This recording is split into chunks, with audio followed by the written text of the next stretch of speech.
They did it. Those crazy maniacs over at Insomniac Games did it. They made the perfect Spider-Man story and turned it into possibly the best Spider-Man game we've ever gotten. And wow, so I just finished playing story mode of Marvel's Spider-Man 2, and it's perfection. A fantastic, emotionally fueled Spider-Man story, putting both Peter and Miles in the spotlight, and both of them get their moments to shine, and they're both in the spotlight, there, present, and fantastically voice performed by Yuri Lowenthal. And I don't really know the Miles Morales actor. I will be searching him up after this and just looking at more of his voice acting performances if he has any more, because he was absolutely marvelous in this movie. Pun not intended, but sure.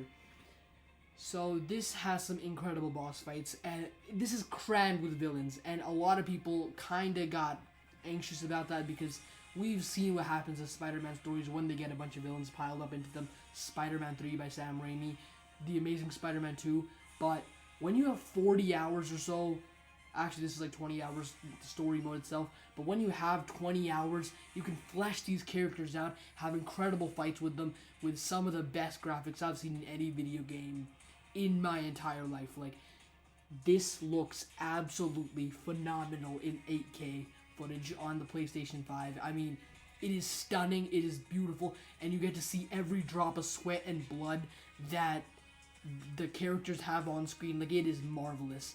So let's talk about the villains. The Lizard, fantastically done.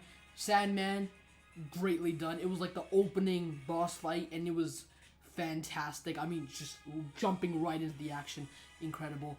Harry Osborn was an incredible add-on to this franchise, and now this trilogy is 3 for 3. I don't know when Spider-Man 3 is going to come out, or Miles Morales Part 2, or whatever comes out next. I am so intrigued because Spider-Man PS4, the PlayStation, the first one, perfect game. That might actually be my favorite of the trilogy still, because I'm biased. It was like one of the first video games I ever played on the PlayStation. Incredible game. Spider-Man Miles Morales, a great little game. It was very short, but very sweet as well. Spider-Man 2 here, another fantastic add-on to this trilogy, and just a huge winner and a slam dunk. Venom is incredible, bro. We got like all the 19 inches of Venom in this one. Pun intended. Actually, that pun was actually intended, so just forget that last 30 seconds happened. Anyways, Venom was fantastic in this game. I mean, he looked phenomenal, and is this a hot take or not? I don't know, but this version of Venom might be my favorite Venom, period. Like, this probably is my favorite Venom we've ever gotten, with Topher Grace's Venom, Tom Hardy's Venom, all of those Venoms, cartoon Venoms, the comic books that I've read. This might be my favorite version of Venom. He's menacing all in the right ways. Kraven the Hunter is incredible. It's kind of weird having Kraven the Hunter here, and next year we're also getting the movie version of Kraven the Hunter, because I don't know how the movie version is going to rival this one. I thought Kraven the Hunter was fantastic here, and just incredible. The emotions hit harder here, and just these games have some of the best writing I've seen in the entire gaming industry, and I'm not even joking. The first game had strong emotion. Everyone knows about Ant-Man's death, not really a spoiler.